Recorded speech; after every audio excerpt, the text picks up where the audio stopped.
Hello everyone, আজকে আমি তোমাদেরকে বেগুনের একটা খুব মজার রেসিপি তৈরি করে দেখাবো। তার জন্য আমার দরকার ঠিক এইরকম বড় দেখে একটা বেগুন।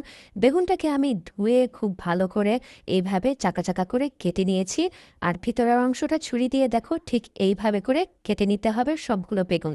আর বেগুনটাকে একটু মোটা করে কেটে নিতে হবে। তারপর ভিতরের এই বেগুনের অংশটা কুচি কুচি করে ছুরি দিয়ে খুব ভালো করে কেটে নিতে হবে সবগুলো, ঠিক যেভাবে আমি দেখাচ্ছি এইভাবে। এখন সবগুলো কাটা হয়ে গেলে আমি একটা বাটির মধ্যে ঢেলে নিচ্ছি, এটা মাখানোর সুবিধার জন্য। এখন এর মধ্যে আমি একে একে দিয়ে দেব কাঁচামরিচ কুচি, পেঁয়াজ কুচি, ধনেপাতা কুচি, মরিচ গুঁড়া, ধনিয়া গুঁড়া, জিরা গুঁড়া, লবণ, হলুদ আর সামান্য একটু চিনি। চিনি দিলে এটার স্বাদটা কিন্তু দ্বিগুণ বেড়ে যায়। এখন এর মধ্যে দিয়ে দেব টমেটো কুচি একটা ডিম আর ৩ চামচ কর্নফ্লাওয়ার। কর্নফ্লাওয়ার দিলে এটা একটু মচমচা হবে আর খেতে খুব মজা লাগবে।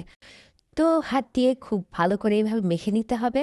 আর যে চাকা অংশটা ছিল বাকি, সেইটার মধ্যে হলুদ গুঁড়া, মরিচ গুঁড়া আর লবণ দিয়ে খুব ভালো করে মেখে নিতে হবে সবগুলো, ঠিক এইভাবে হাত দিয়ে। এখন আমি চুলার উপর একটা প্যান বসিয়ে দিয়েছিলাম গরম হওয়ার জন্য, আর তাতে দিয়ে দিচ্ছি সাদা তেল। এখন এর মধ্যে চাকা করা যে বেগুনের অংশটা ছিল সেটা বসিয়ে দিচ্ছি, আর মাঝখানে দিয়ে দিব কুচি কুচি করে রেখে যে মশলা দিয়ে আমি মেখে রেখেছিলাম সে অংশটা। ঠিক যেভাবে দিচ্ছি এইভাবে চেপে চেপে দিতে হবে। এরপর আমি এপাশ ওপাশ লাল লাল করে একটু ভেজে নিব। লাল লাল করে ভেজে নেওয়ার হয়ে গেলে এটা নামিয়ে নিব, আর গরম গরম ভাত দিয়ে খেতে খুবই মজা।